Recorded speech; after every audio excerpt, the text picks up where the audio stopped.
Be passed around so bad, but my boyfriend just wants a monogamous relationship.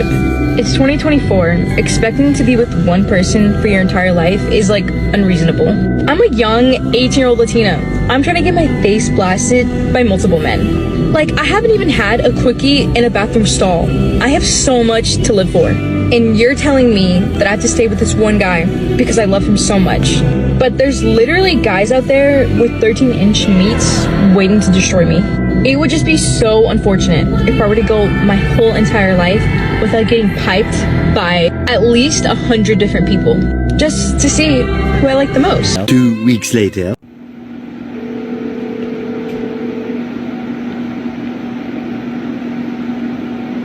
Your call has been forwarded to an automated voice messaging system. More and more women are starting to say things like this online, and not just amongst themselves when they talk in a group. Because I've heard women talk. You'd be surprised to hear what they say. Do you want to marry this type of woman and have her destroy you later? No. War isn't a game, girl. That's funny. Soldier 76 said the same thing. You spend your second chance at life walking a lonely road. No one cares, monk. Someone always cares. You must simply seek them out.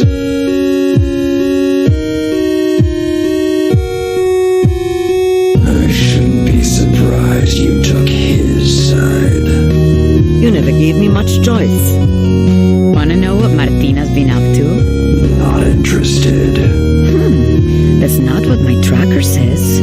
Are you ever tempted to contact your wife? No, Afraid she would try to kill you? I'd be surprised if she didn't. Your body seems to be adapting well to the changes, Gabriel. This is what you call well.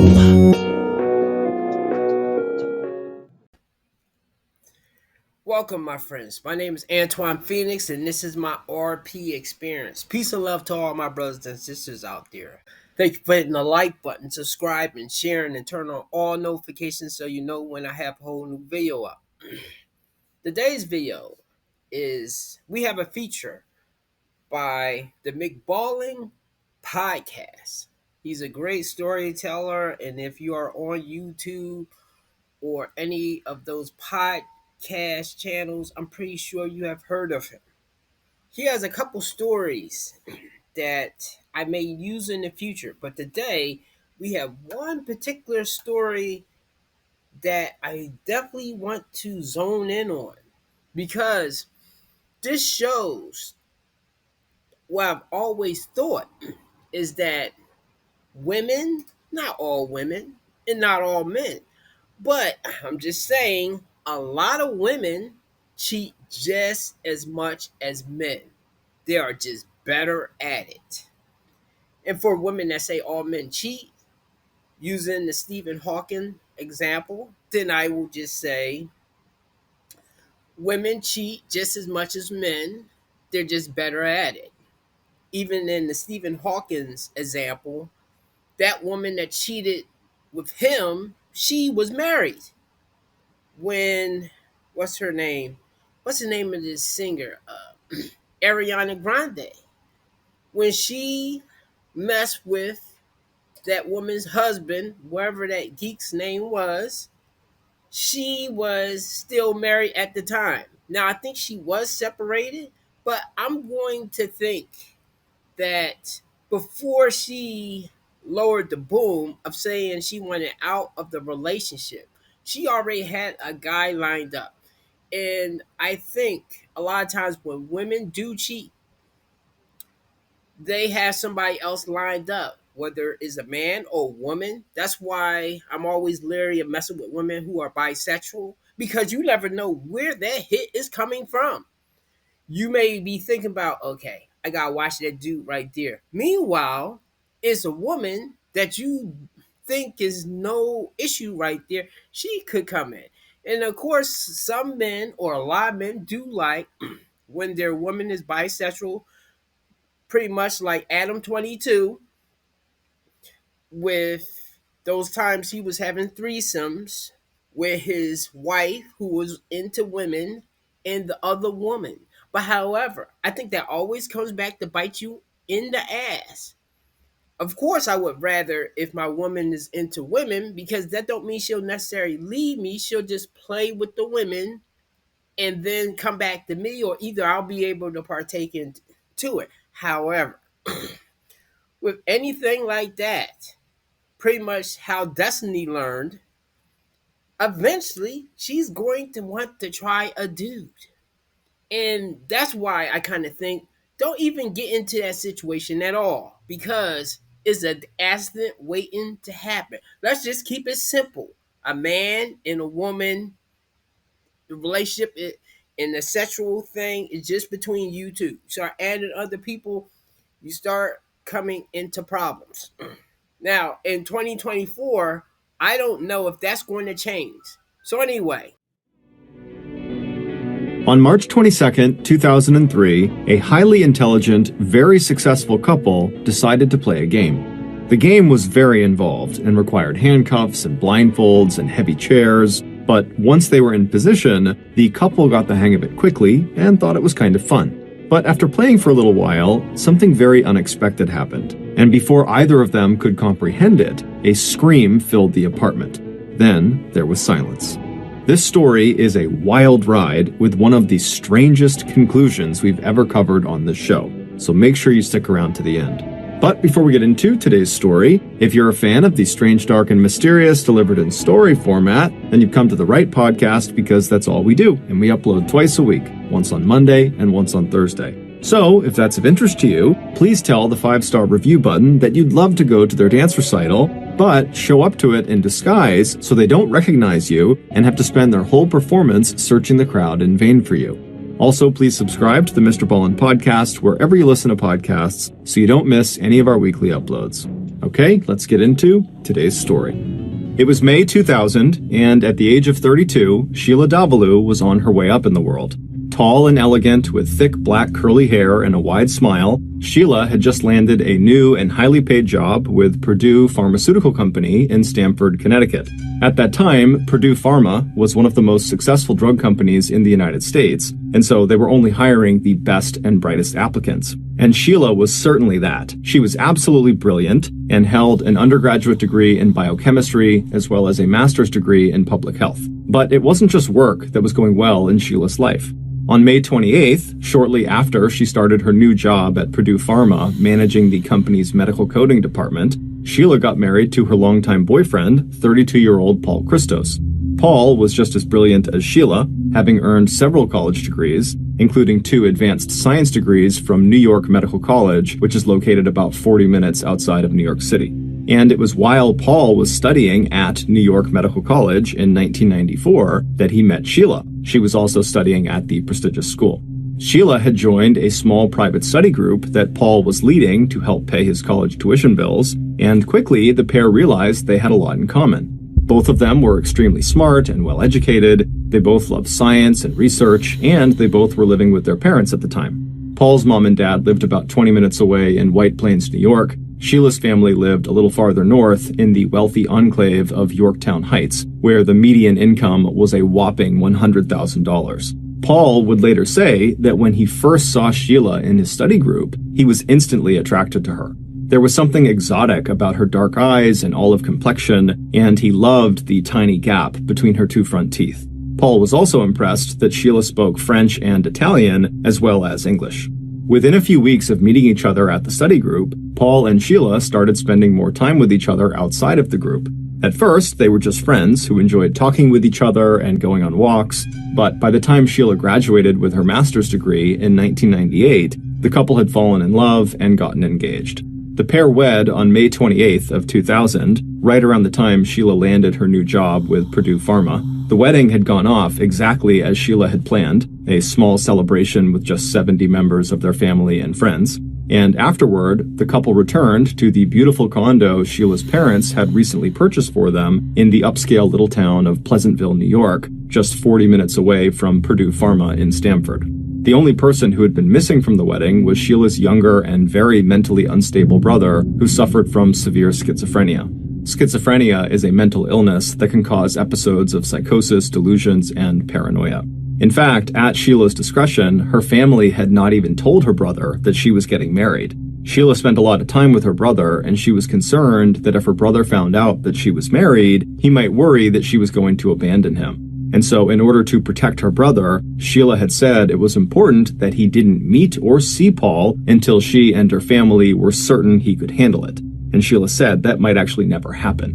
But as strange as this was, Paul wasn't that concerned. He figured in time he would surely get a chance to meet his brother-in-law and that everything would be fine. So the newly married couple settled into their new life together in their new condo, excited to spend more time together. But pretty much right away, they both got sucked into their respective careers and other interests, and so they actually didn't see each other very much. Well, that right there is a warning sign. If you are in a marriage or a relationship, you gotta be spending some time together. I mean, otherwise, why get married? It's kind of like how my ex-wife complained at one time that we became roommates in a way. And I see how that happened because we had a kid. I was under stress. She was under her own stress. And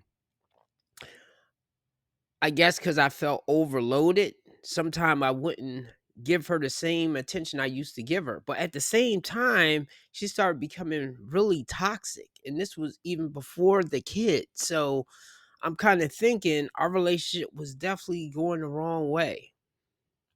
But at the same time, this dude seems to be a little too understanding, pretty much like me. And this is the thing, and what I'm talking about is when she told him about he can't meet his brother-in-law because it will be hard for him to understand that she's married, and he would think that he's losing his sister. So that's something I would understand. I'm assuming women would understand that if it was reversed. But when I think of most of my relationships, I am way too understanding to what the woman is going through and what compromise. Like, oh, I can't let you meet this person, or my parents won't accept us, or I'm just using those as examples of what a woman will usually tell a dude, and then he'll just go along with it. He will believe the lie. And this is why now I really think that women lie a lot. Not all women, but a lot of them can spin tall tales, and they can sound very believable. By September 2000, just 4 months after he and Sheila got married, Paul had started work on another advanced degree, this time a doctorate in epidemiology at Columbia University in New York City. Epidemiology is the study of how often diseases occur in different groups of people and why. In addition to his own studies, Paul was also teaching undergraduate classes 2 evenings a week at Columbia. Meanwhile, Sheila, who was just as ambitious as her husband, threw herself into her new job at Purdue Pharma. She also joined a local volleyball league in order to stay in shape. Neither Paul nor Sheila were ever big socializers or drinkers, but Sheila, in an effort to make some friends at work, had begun joining some of her coworkers at a local bar in the evenings after work. But most nights after work, Sheila preferred to just come home and curl up with a romance novel or watch her favorite TV show, a romance comedy called Friends. Paul would often find his wife fast asleep with a book next to her in bed or on the couch when he came home late from teaching his classes. By spring of 2001, almost a year after she had started at Purdue Pharma and after she and Paul had gotten married, Sheila told Paul that she wanted to start having her brother come by their condo more often so she could spend some time with him. Since her brother still had not been told about Paul, these visits were a major inconvenience because in preparation for them, Paul and Sheila had to make it seem like Paul didn't exist. Sheila would take down all of their wedding pictures and other pictures that had Paul in them, and Paul would have to pack up all of his personal effects and anything else that might be connected to him that was in the condo. And then he would head to the local Marriott hotel where he would stay until the brother's visit was over. But even though this arrangement seemed kind of outrageous to Paul, he wasn't about to try to convince Sheila to change her mind. Sheila was very protective of her brother and got very emotional anytime Paul brought him up. And so the way Paul saw it was the occasional weekend away was a chance for him to get some marathon sessions of work in, and he'd be making his wife happy. On the rare occasions when Paul and Sheila were actually home together with nothing else to do, Sheila's favorite activity was telling Paul all about the office politics at Purdue Pharma. And Paul welcomed the chance to learn a little bit more about his wife's day-to-day life. Most of Sheila's office stories revolved around small issues she was having with staff in her department, or who was applying for what job, or who was on their way up at Purdue, or who was on their way down. But by the summer of 2001, there was a drama unfolding at Purdue Pharma that Sheila found totally fascinating. And before long, Sheila was talking about this big spectacle, not just to Paul, but to her mom and her dad and her in-laws. And if she and Paul went out to dinner or met up with their own friends outside of their work, she talked about it to them too. It turned out there was a new love triangle at Purdue Pharma that involved one of Sheila's friends, a woman named Melissa, along with another woman named Annalisa and a man named Jack. Sheila was only close with Melissa. Her only interactions with Annalisa and Jack were when she would just pass by them at the office or when she would see them at those after-work happy hours at the local bar. But through Melissa, Sheila would learn a lot about Jack and Annalisa. Jack was 35 years old and had a doctorate of pharmacy, and he worked on researching and developing pain medications. He had started at Purdue Pharma back in September of 2000, so about 5 months after Sheila had started working there, and within a few months of his arrival, he had started dating another coworker, Annalisa, who was 32 years old, and he had met her at one of those meetups at that local bar after work. But not too long after Jack started seeing Annalisa, did he meet Sheila's friend, Melissa, also at one of those after-work happy hours. Annalisa didn't know it, but Jack started dating Melissa too. And even though Melissa was pretty sure Jack was also dating Annalisa, Melissa was so into Jack and so sure that eventually Jack would stop dating Annalisa that she just kept going out with Jack. But despite her confidence, the whole love triangle situation was very hard on Melissa, and the one person at the office that she had started talking to about it was Sheila. And as Melissa shared every intimate detail about her relationship with Jack, the secret meetups, the weekend ski trips and camping trips and wild sex, Sheila and Melissa went from just being good office friends to being best friends. At first, Paul was pretty interested in this love triangle that Sheila kept talking about. He also felt flattered when Sheila began seeking his insights about Jack. Why would Jack see two women at the same time? Why does Jack like one more than the other? Did Paul agree with Melissa that eventually Jack would choose Melissa over Annalisa? Paul's advice for Melissa was just to talk with Jack, or talk with Annalisa and let her know that Jack had been cheating on her. But Sheila told Paul that Melissa still held out hope that Jack would come back to her, and if she told Annalisa that Jack had been cheating on her, then Jack would just be angry at Melissa. Paul started to feel like his wife was just pretty much ignoring all of his advice, and Paul was starting to worry that Sheila was maybe getting a little bit too involved in her friend's drama, because pretty soon it seemed to Paul and to Sheila's other friends that this love triangle was literally all Sheila ever wanted to talk about. It had become like a real-life soap opera, a reality TV show that his wife found much more interesting than her weekly episodes of Friends or her romance novels. Now, when Sheila's brother would come to visit them, Paul couldn't wait to pack up his stuff and head for the Marriott Hotel because he was sick and tired of hearing about Jack and his two girlfriends. But this love triangle drama was only just getting started. In the first half of 2002, two things happened that kicked the gossip mill at Purdue Pharma into high gear. In February, Annalisa, who had worked at Purdue Pharma for several years and was a very popular and promising employee, got a job with another pharmaceutical company in New Jersey called Pharmacia.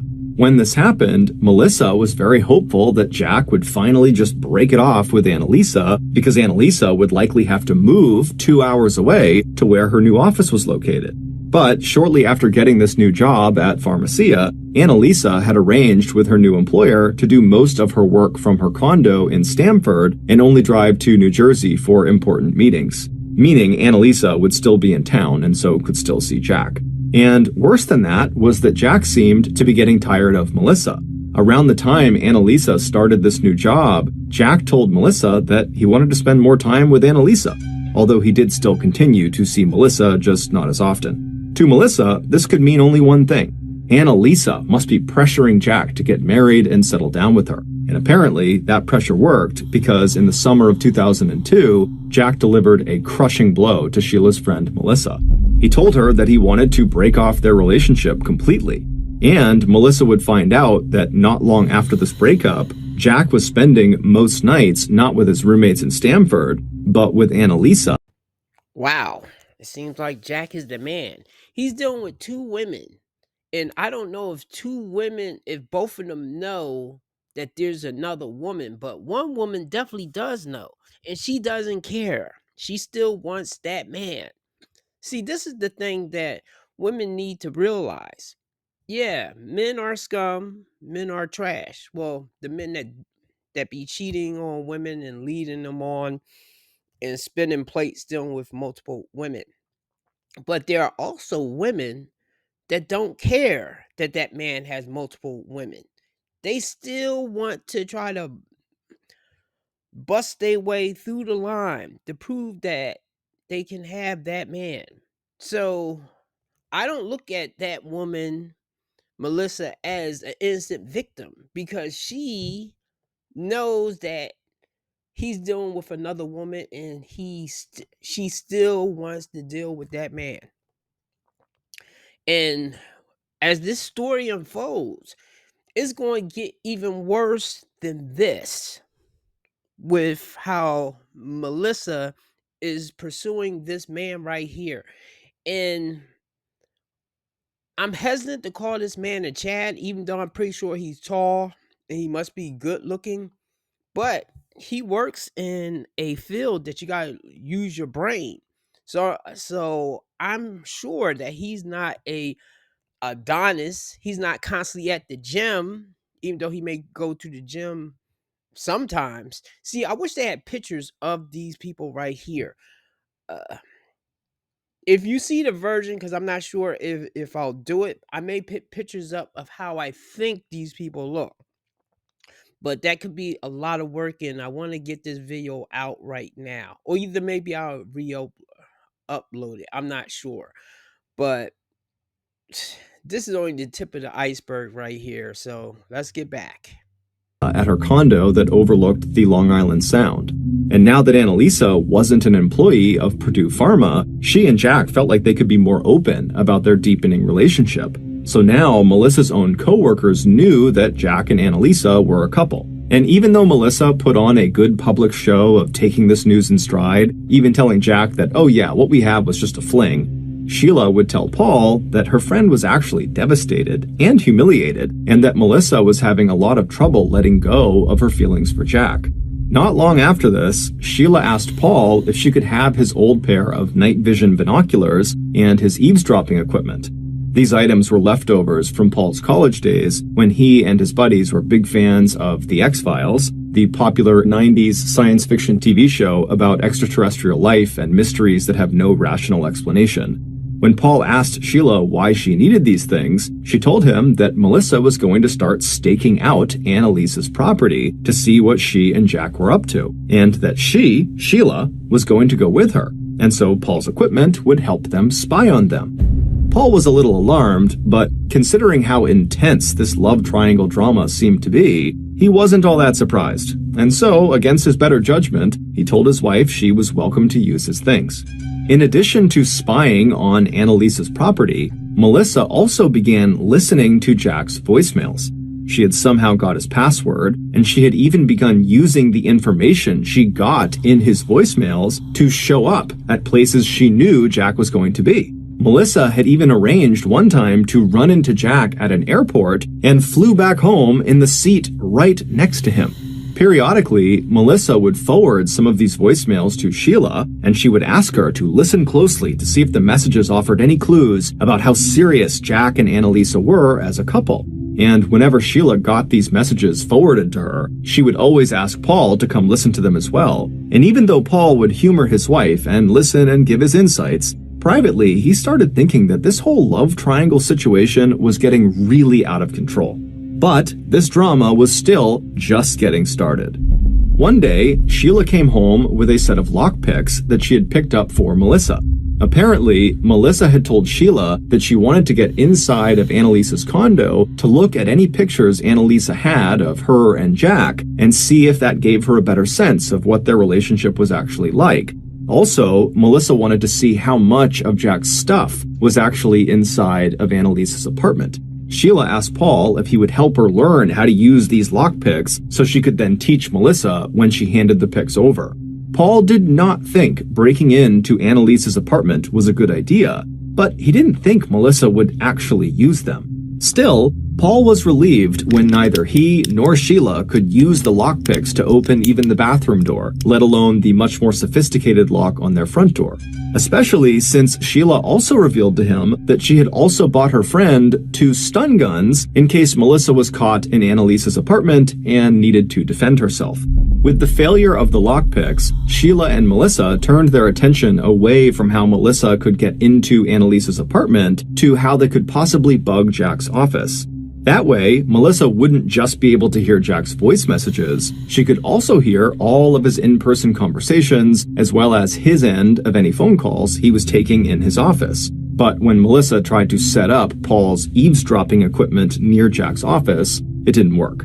By the fall of 2002, Jack was showing no signs of wanting to leave Annalisa to go back with Melissa. And while this inspired Melissa to up the ante with her surveillance efforts, Sheila, on the other hand, was becoming less interested in the whole thing. It seemed like it might have dawned on her that what they were doing was just not okay and could definitely get them in a lot of trouble.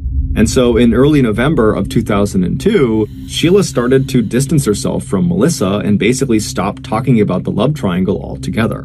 Paul was happy to be hearing so much less about Melissa and Jack, but he also realized that without that constant source of conversation, Paul felt like he and Sheila were just kind of drifting apart. He knew his own work also had a lot to do with that. That fall, he was in the middle of running a clinical trial for a new cancer drug. On November 13th, he'd had a meeting in Manhattan with one of the drug manufacturers he was working with, a company called Pharmacia. He remembered the meeting for 2 reasons. The first was during the endless saga about this love triangle at Purdue Pharma, his wife had told him that Annalisa had gotten a job at Pharmacia. The second reason was because during this meeting, the researchers from Pharmacia all seemed very subdued, even though the clinical trial they were talking about actually showed a lot of promise. When Paul asked one of the Pharmacia employees if there was something wrong, the guy said they were all just really shocked at the recent murder of one of their researchers. When Paul got home that evening, he asked Sheila if she'd heard anything about a murder at Pharmacia, because wasn't that the place that Annalisa had gone for her new job? Sheila sat up and said no, she hadn't heard anything about a murder, and as far as she knew, Annalisa was okay. A couple days later, when Paul and Sheila were sitting in silence in their condo, Paul decided to try to strike up a conversation with his wife, and so he asked her, "How's Melissa doing?" Sheila would tell Paul that Jack and Annalisa had actually broken up for good, and that Annalisa had moved to New Jersey, and that now Jack and Melissa were back together and dating each other exclusively. Paul was surprised. He didn't expect Jack and Melissa to ever get back together again, considering how insane Melissa had been. But he figured that if Annalisa had moved to New Jersey, that Jack likely would not have put up with a long-distance relationship, and so maybe that was why things had worked out the way they had. But Paul decided not to ask any more questions, and so he and Sheila just went back to sitting in silence, which was quickly becoming the norm between them. These days, not only was Sheila not talking to Paul, but she was also having her brother come over more often, which of course meant that Paul would have to leave his home more often and stay at the Marriott Hotel. This was becoming totally infuriating for Paul, but he wasn't entirely shocked that as their marriage was clearly beginning to erode, Sheila was turning to her family for comfort and not him. And so Paul told himself that what he really needed to do was just pay more attention to Sheila and try to be a better husband any chance he could. So a few months later, on the late afternoon of Saturday, March 22nd, 2003, when Sheila walked into Paul's home office and told him that she'd heard about this game at work and she really wanted to play it with him, Paul, despite having no clue what this game was, stopped what he was doing and immediately said, "Yes, I'll play." Sheila told him the game was a trust game where each of them would take turns lying on the ground and guessing what objects the other person was pressing against their bodies. To make sure they couldn't cheat, when it was their turn to lie on the floor and guess, they'd have to wear a blindfold, and their hands would also be secured above their head to the rungs of a heavy chair, so they couldn't touch the objects they were supposed to identify. As she described this game, they both quickly came to the realization that this game seemed pretty involved and time-consuming. So it wasn't just something they could do right then and there, because they actually had plans that night to go see Sheila's parents. So they decided they would wait until the next day, Sunday, to play this game. But Sunday morning rolled around and it was still too busy to play. Paul had plans to go into Columbia University that morning, and then when he got back, Sheila said they should really go visit Paul's mom out in White Plains. So they both hopped into the car, and 40 minutes later, they were eating a light lunch, drinking tea, and chatting with Paul's mom about the upcoming Academy Awards that would be broadcast that evening. Then they jumped back into the car, and when they arrived back at their condo, Paul took their 2 dogs out for a walk, and after he got back, Sheila looked at him with a smile and said, "Are you ready to play the game now?" All in all, it had actually been one of their best weekends together in a long time. Conversations were flowing naturally, and they both just seemed happy and upbeat. Also, Sheila had mentioned to Paul that maybe it was time that she and her parents talk to her brother and bring him in on the big family secret that Sheila was married. So even though Paul would have preferred to just relax that afternoon, in fact, he had forgotten all about the game, he knew it was important to Sheila, so he said, "Sure, let's play." Sheila said, "Okay, I'll get the stuff we need." And when she came back to the kitchen a few minutes later, Sheila was holding a pair of black pantyhose and a pair of handcuffs. For just a second, Paul thought maybe Sheila had in mind taking a page out of her friend Melissa's book and staging a steamy sex scene of her own. But when Sheila saw the look on Paul's face, she laughed and told him, no, it wasn't anything like that. It was really just a trust game. No one was taking any clothes off. So at about 4 p.m. that Sunday afternoon, Paul followed Sheila into the spare bedroom where the floor was padded with carpet and where there was a chair with sturdy wooden rungs attached to the legs of the chair. Sheila went first. She put the pillow down on the floor. Then, dressed in her jeans and t-shirt, she lay down on her back with her head on the pillow, and she stretched her arms out above her head so Paul could handcuff her wrists to the rungs of the heavy chair. Then he wrapped the blindfold around her head and asked her if she could see anything. When she said no, Paul started to gather the random objects he was going to test her with. First, he put one of their little dogs against Sheila's side, but she couldn't figure out what it was. Then he put a camera on her chest. She couldn't figure out that one either. The next one was easy. It was just a box, and Sheila guessed it right away. And then after successfully guessing a few more items, Sheila told Paul it was his turn.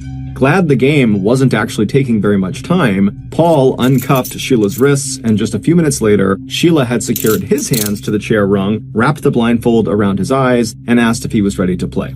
Paul said he was, and then a few moments later, like Paul, Sheila started with the dog, but Paul guessed immediately that it was the dog. Sheila then pressed an ink printer cartridge against his arm and a shampoo bottle against his chest, but Paul was good at this and he got both of them right.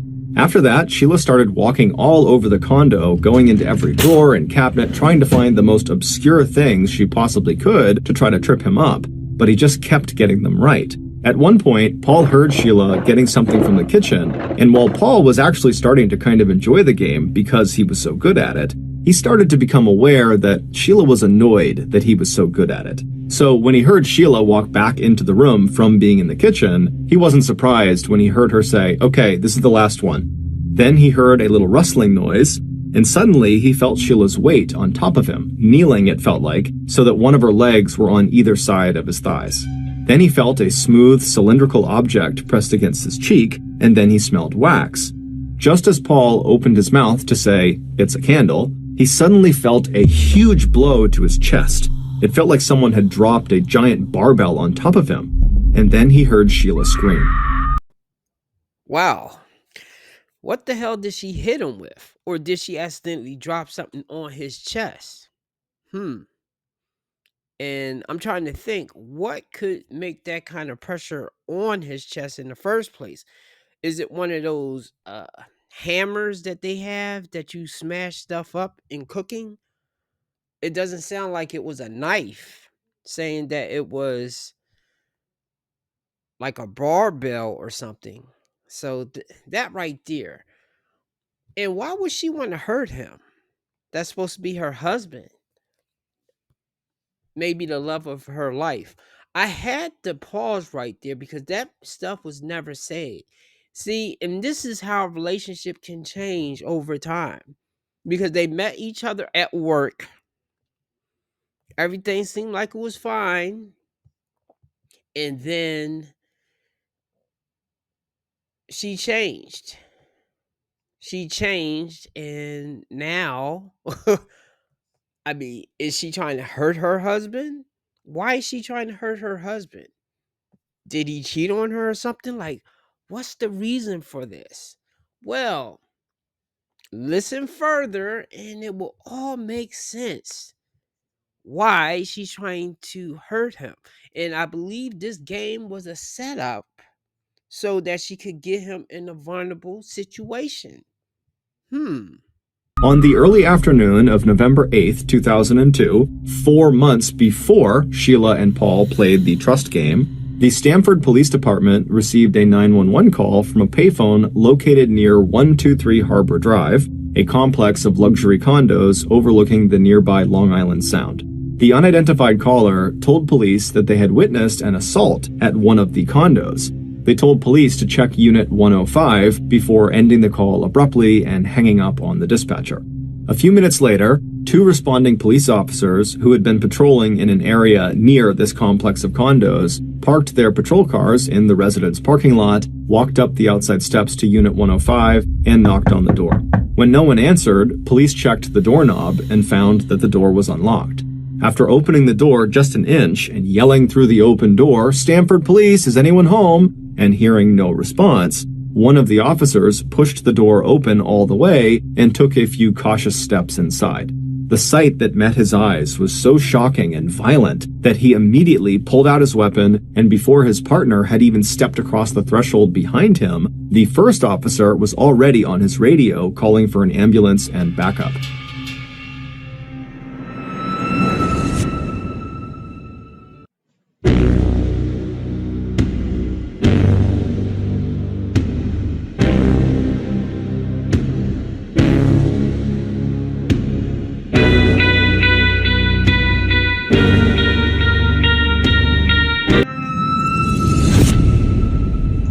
In the hallway that stretched out right in front of these 2 officers lay the body of a young woman. She was still bleeding from blunt force trauma and stab wounds to her face, neck, chest, and head. Barefoot, but dressed in jeans and a white sweater that was soaked with blood. She was sprawled on her back, her one leg stretched out on the floor, the other with the knee bent and propped up against a box. The walls of the condo were splattered with blood, and pools and drops of blood lined the hallway. The 2 police officers knew, even before the EMTs arrived and confirmed it, that this woman was dead. But she hadn't died quickly, and she hadn't died without putting up an epic fight against whoever had attacked her. Along with scarlet smears of blood everywhere, the floors were also littered with broken glass and dirt and leaves from overturned plants. There was a laundry basket that had been tipped over, spilling clothes everywhere, and most of the furniture was toppled. There were dishes and silverware all over the kitchen floor, and there were books and other papers scattered about. The apartment was a total wreck. From all the family pictures on the walls, and the young woman's computer, and the wallet inside of her handbag, it didn't take police long to identify the victim. With no sign of forced entry, investigators assumed that the victim must have opened the door for her murderer. Based on the autopsy report that showed 9 separate stab wounds, one of them so deep the tip of the knife penetrated through the woman's chest to the very back of her lung, investigators concluded that one of the motives for this attack must have been pure rage. There was no sign of sexual assault. Police didn't have to look very hard to find their first person of interest. By that evening, the victim's boyfriend, whose clothes and other personal effects were found inside the apartment, had pulled up outside his girlfriend's condo. Once there, he rolled down his car window and asked one of the dozens of law enforcement personnel who'd set up a perimeter outside of the crime scene what was going on. The police asked him to identify himself. He said his name was Nelson Sessler and that he was a research scientist at Purdue Pharmaceuticals in downtown Stamford. He said he had met the victim back in 2000 when they both worked for Purdue Pharma. They had started dating in December of 2000, and then starting in the early fall of 2002, just a few months earlier, he had basically moved into her condo, despite still renting a place of his own. Tall, thin but strong, and handsome, Nelson immediately became investigators' #1 suspect. But cameras at Purdue Pharma, along with a digital log that registers every time employees enter or exit the building, backed up Nelson's claim that he'd been at work the entire day and so could not have been the murderer. Despite the rock-solid alibi, police did not think Nelson was being completely forthcoming with them. In particular, when they asked him if he was having any issues with his girlfriend or if there was anyone he knew of that might want to harm his girlfriend, he just kind of dismissed the questions instead of trying to help them understand what might have happened. The other 2 promising leads police initially had also led to dead ends. They had tracked that 911 call that had led to the crime scene to a payphone outside of a restaurant about a half-mile away from the victim's condo, but they had not had any luck finding the person who had made that call. And despite calling in the Connecticut State Major Crimes Unit to help process the crime scene, investigators had failed to come up with any fingerprints or trace DNA that might lead them to the killer. It wasn't until 4 months later, when Sheila played the trust game with her husband Paul, that police would finally get the break they were looking for in this murder case. On the evening of March 23rd, the same day that Paul and Sheila had been playing the trust game, Paul woke up in the post-surgery unit of Westchester Medical Center in Pleasantville, New York. He had arrived at the hospital late in the afternoon in critical condition, and the doctors who had operated on him felt like it was a miracle he had survived. After the effects of general anesthesia had worn off and Paul's vital signs were stable, he was moved to a private room to recover.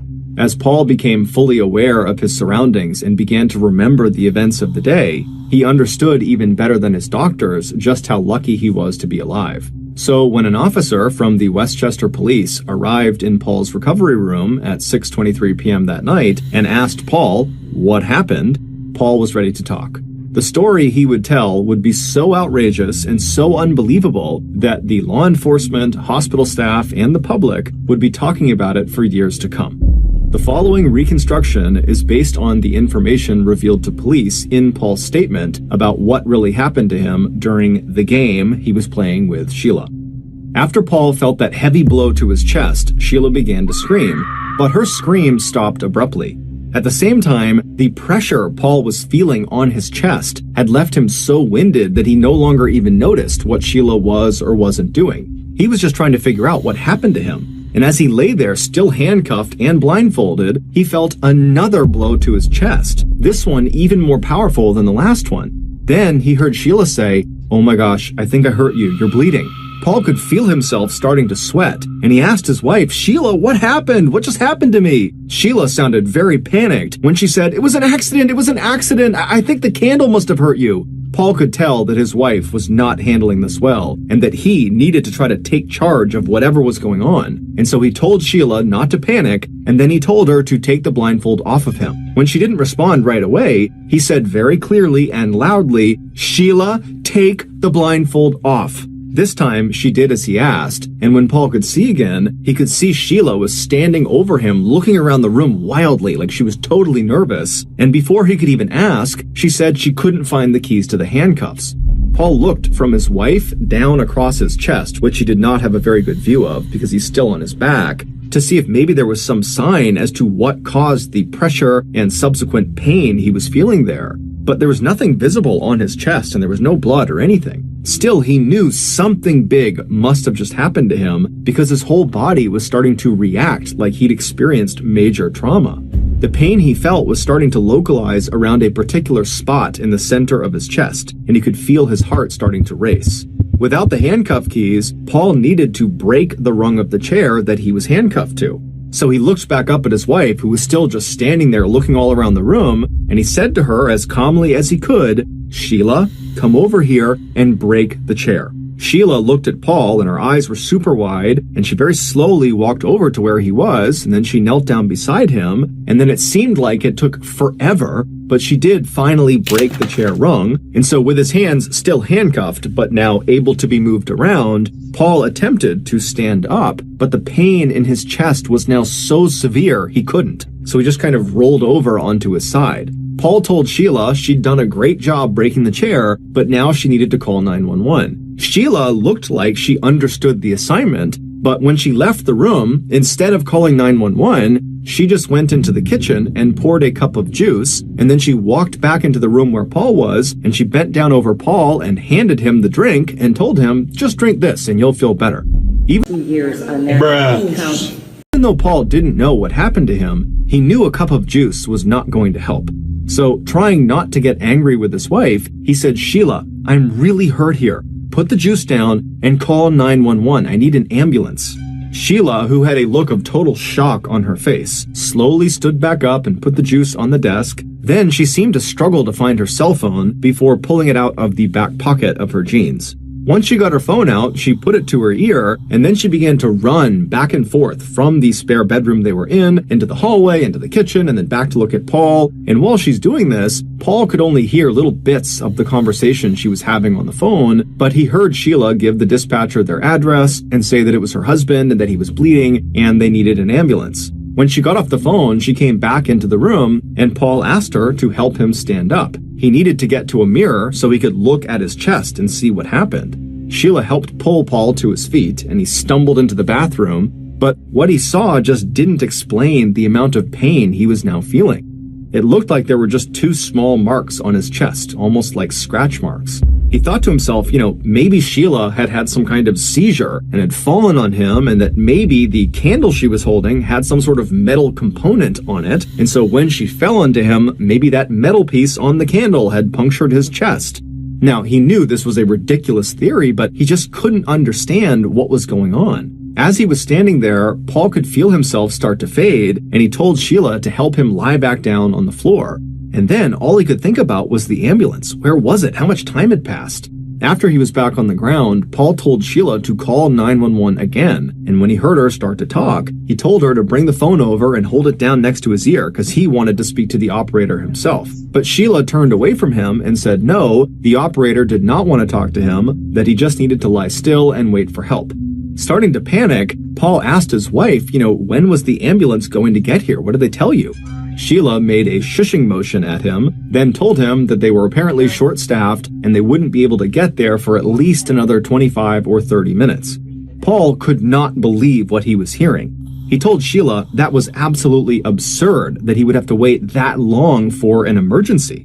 But Sheila would tell him that the operator she was speaking to thought Paul's sense of time was probably just off because he was hurt, and that was actually a totally reasonable amount of time to wait. And then Sheila just left the room. Paul figured she must be leaving to make another call to 911, or maybe she was going to get help from a neighbor. Meanwhile, desperate to have the use of his hands again, Paul managed to break one of the flimsy handcuff locks. The handcuffs were still dangling from one wrist, but at least he could now use his hands. With a huge effort, Paul was able to pull himself up to his knees, clutching onto the futon for support while gasping at the pain he was now feeling in his chest. Suddenly, he heard Sheila's voice again. She was standing in front of him, holding a little medicine cup that was full of liquid cold medicine. Here, Paul, she told him, this is NyQuil. This will make you feel better. Paul didn't even answer her. Instead, he just pushed the NyQuil aside, then stood all the way up and staggered out to the living room couch. Sheila followed and sat beside him, waiting patiently, while Paul could literally feel the life draining out of him. Suddenly, Paul made a decision. He had to act now. So he turns to Sheila and he says, let's go. She could just drive him to Westchester Medical Center. On a Sunday afternoon, it would only take them about 10 minutes to get there. Okay, Sheila said, but let's get your jacket on first. Once Paul had struggled to get into his jacket, Sheila left to go bring the car around to the front of the condo.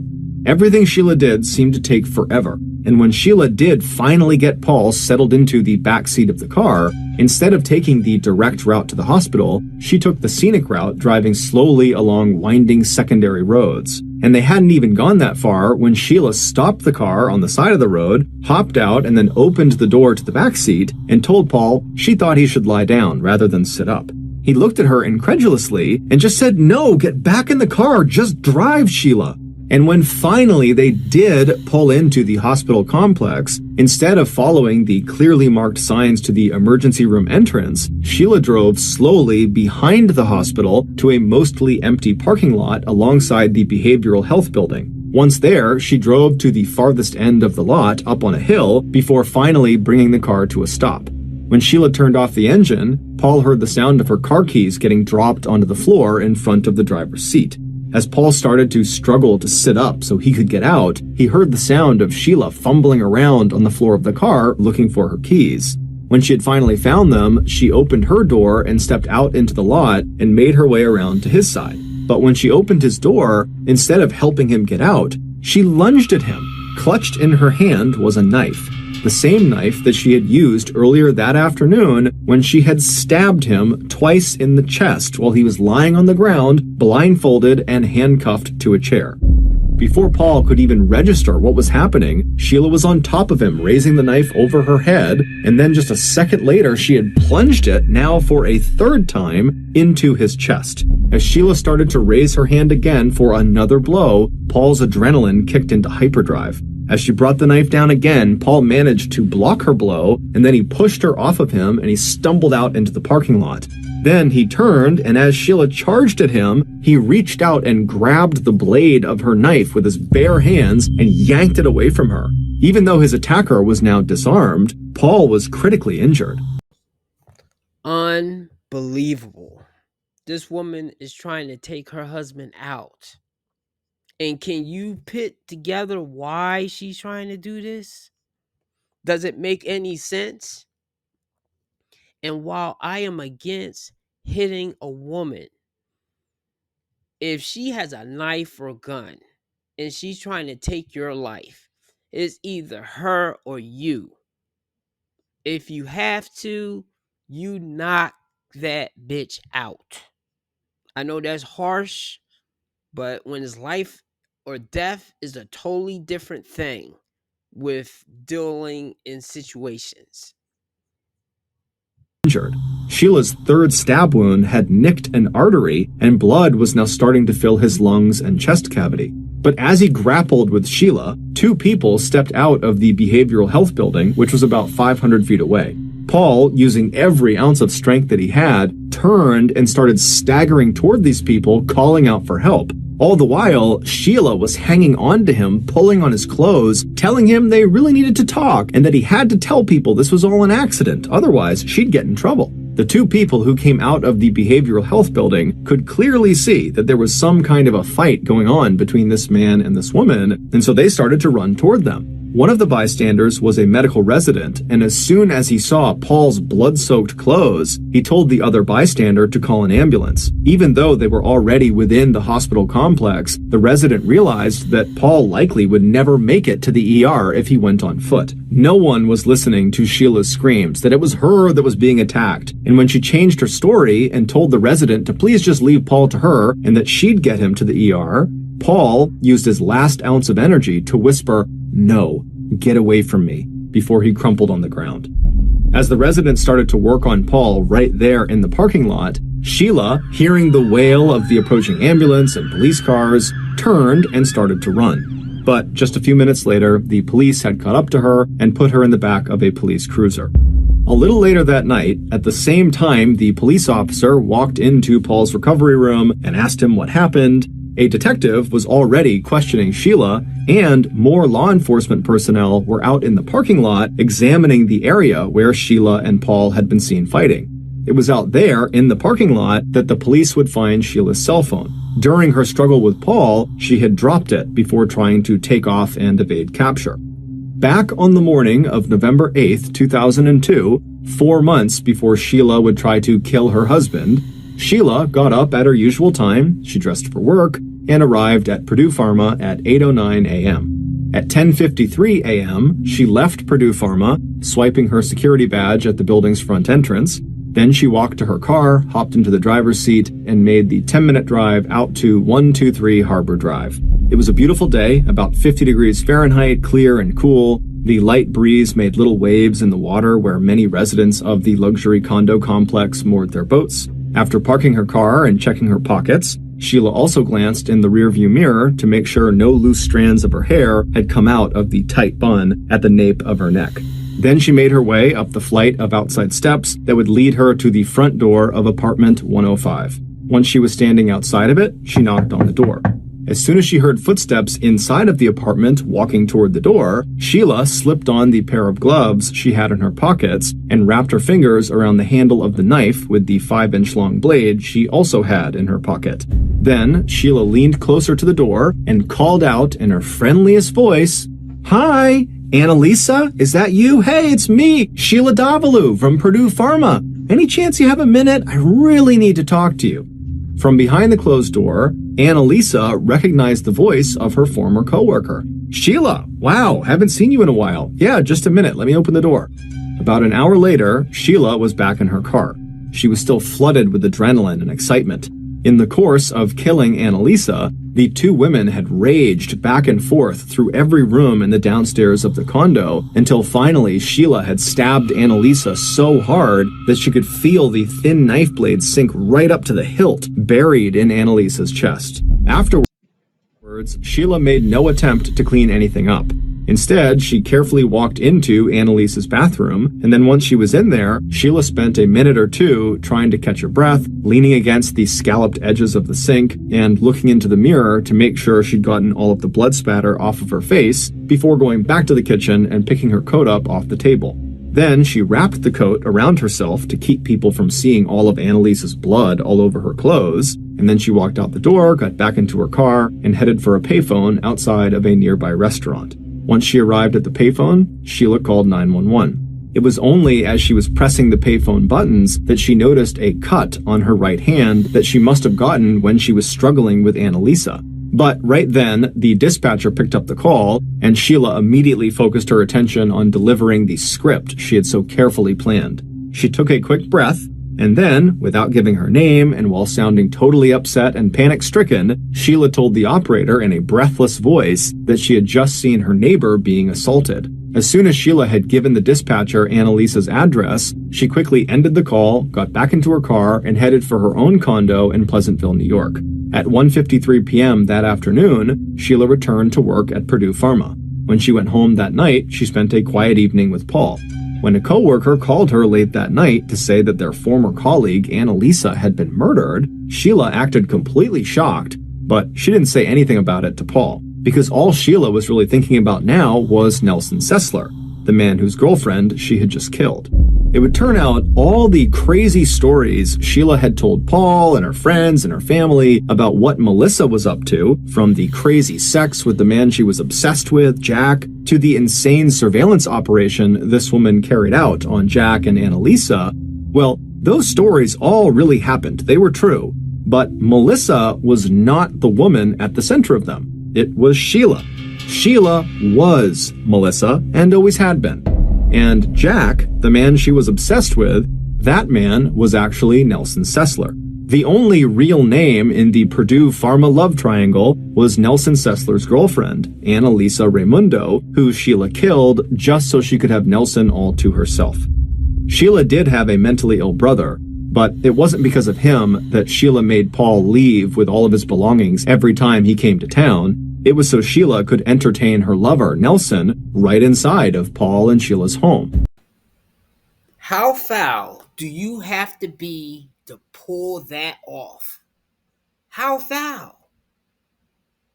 And I forget how long they was married. This man did not know this woman.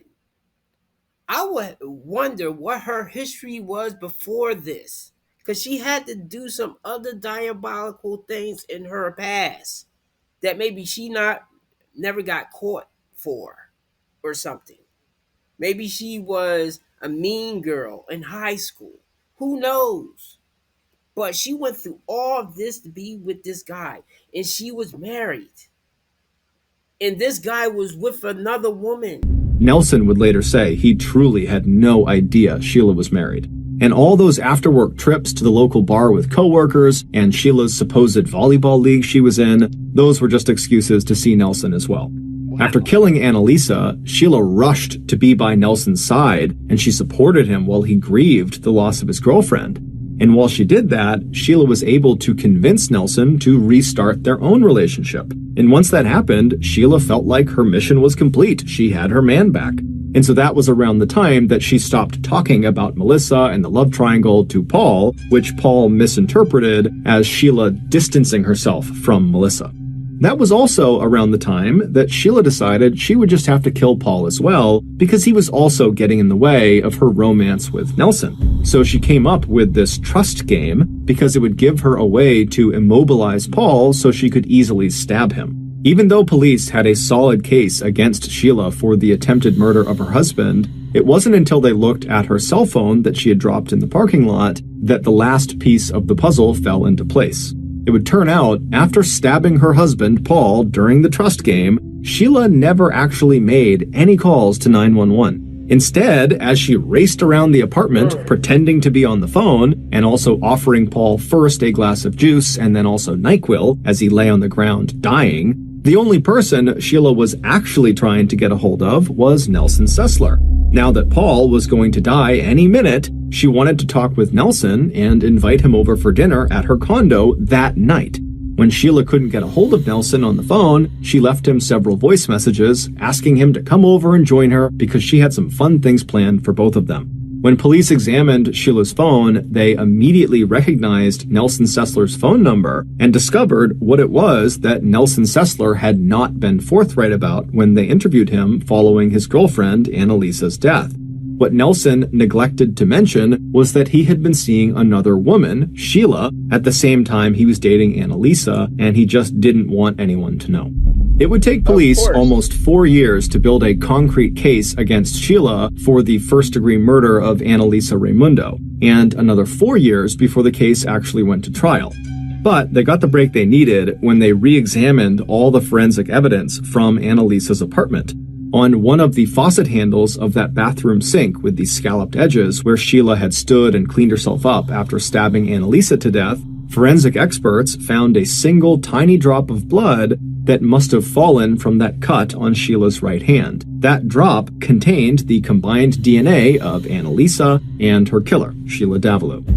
On February 19, 2004, Sheila was sentenced to 25 years in prison in New York for the attempted murder of her husband, Paul Christos, and on April 26, 2012, Sheila was sentenced to 50 years in prison in Connecticut for the murder of Annalisa Raimundo. The two sentences are going to be served one after the other. So may as well say life. Wow, there you go. A woman behaving badly. And while this story did not cover her upbringing or where she came from and her life struggles, what I did see in there is that it seemed like she had education. She had a career in the pharmaceutical area, as well as her husband. They did not say how much each one of them made, but I'm pretty sure they made about the same. The only good thing I can say for dudes right here is she got with a guy that made about the same amount of money as her. So she was not reaching or gold digging too hard, but she still was not satisfied. Not satisfied with the man she had once she came across a new man. A new man that was everything that her man was not. Maybe tall and handsome. I don't know how her man looked because with the Ballen podcast, he never really gives pictures of how these people looked. But I know they say in her case, she had a small gap in between her teeth that her husband thought was cute. So I guess she had that Michael Strahan look. Oh my God, I just couldn't think of the name for one split second.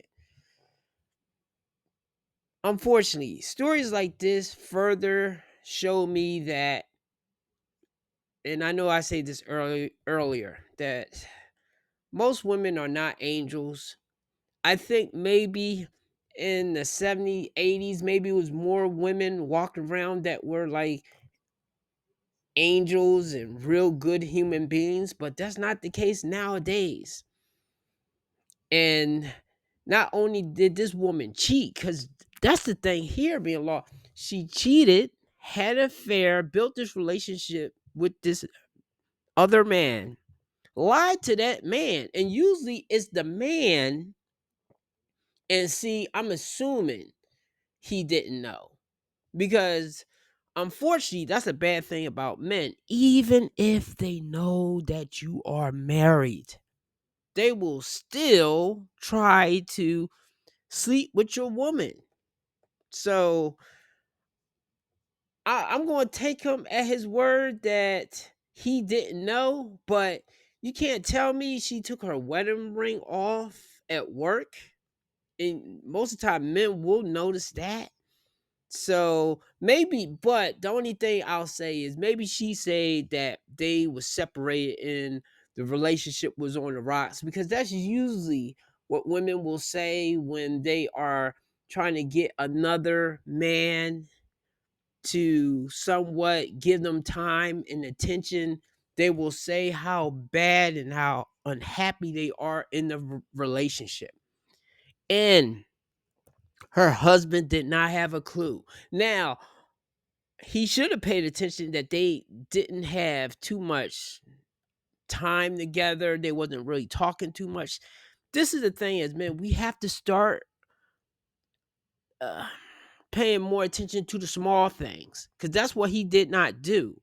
And they did not mention kids in here. So I'm assuming, yes, they did not have kids. But surprisingly, still, she wanted to venture out. And I don't know why she married that guy then.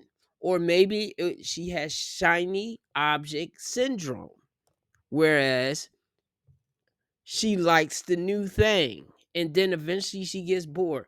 And that's the thing that do worry me about women nowadays. And I know women can say the same thing, but hey, I gotta speak on the man's perspective because I date women. If I marry somebody, I'm going to marry a woman. And like that woman at the very beginning of this video, an hour ago, say she wants to go out there and get piped down and experience lots of things with lots of different men. Will you be satisfied with one man when you come across him like that? I think the way women are built, I think unfortunately y'all are built that y'all should maybe limit the amount of men that you are with, because I think you get bored more easily than men.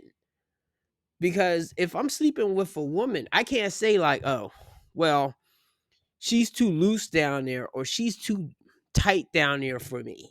Because most women are about the same, unless if they've been with a man that's like really huge or something and she got stretched out. But otherwise, y'all about the same right there. The only thing is maybe how y'all look, or how well some of you are not good with the BJs.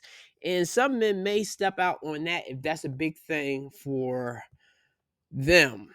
Usually I can't come across a woman that can do that really well. I think I met only two in my life that can do that really well. And that's not a real big thing for me. But if she can do it, she can do it. And if she can't, she can't.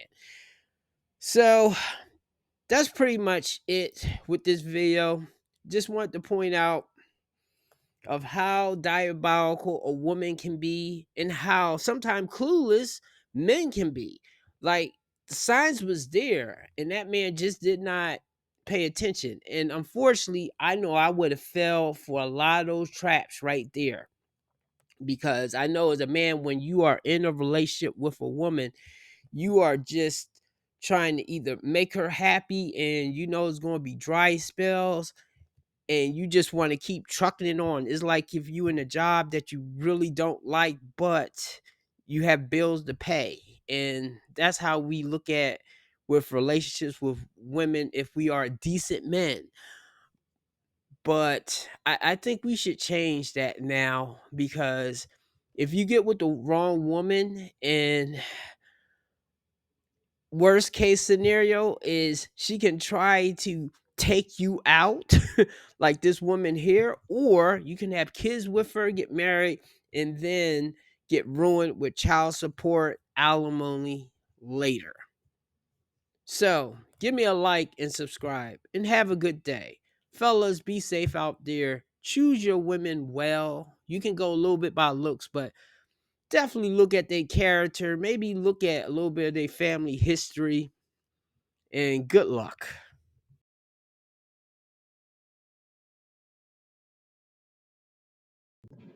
You've been a guy for 10 years and this new guy comes in 10 days. That doesn't match. It doesn't equate. So you're saying, well, he makes me feel beautiful, but the guy's been with you 10 years. He's been cleaning up after you, paying for you. So you're comparing the old guy to the new guy. That's why you feel the butterflies. But I'll tell you right now, new guy, 10 years down the line, he's going to treat you the same way 10 years did. They don't want to hear that because they can't think that far. If you've been a guy for 10 years,